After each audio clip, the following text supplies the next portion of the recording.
Seriously! Did you really think you could compete with this outfit? Get off the stage! I never thought silence could be louder than laughter, but I learned that lesson on a night that was supposed to be a celebration. The room was buzzing, filled with applause, the clinking of crystal glasses and smiles that looked a little too polished. Everyone was pretending to care about each other.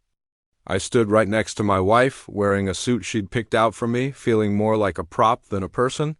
She told me the evening would be good for me, that it would help me feel normal again.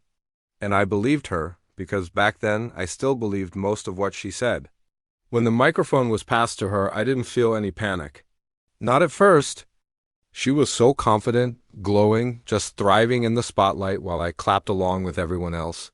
Every face in the room turned to look at me. I felt exposed, even before I understood why. She started off sweetly, praising my strength and my adjustment. But then she slowly began to twist it into something else entirely. Jokes that were disguised as honesty.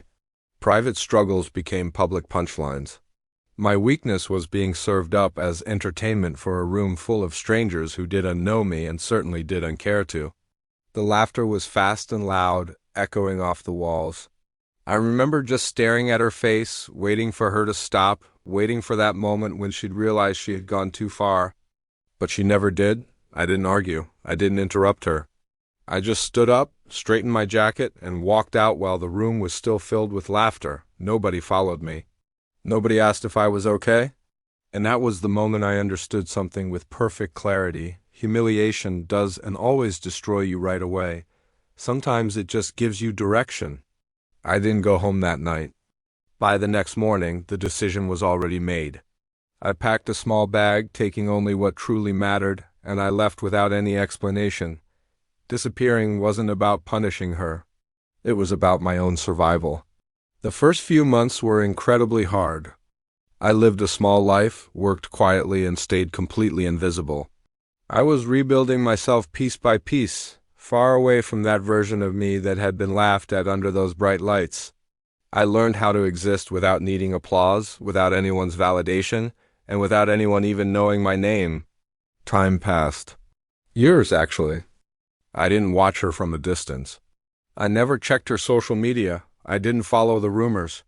My only focus was on becoming someone who didn't need revenge to feel whole. Success came slowly at first, and then it seemed to happen all at once. I made quiet partnerships, strategic decisions. I surrounded myself with people who respected competence instead of just loud confidence. I built something solid, something that felt untouchable. I purposely stayed out of the spotlight, not because I was afraid of it anymore, but because I simply no longer needed it. But the past always has a way of catching up with you. Same city, but a completely different energy.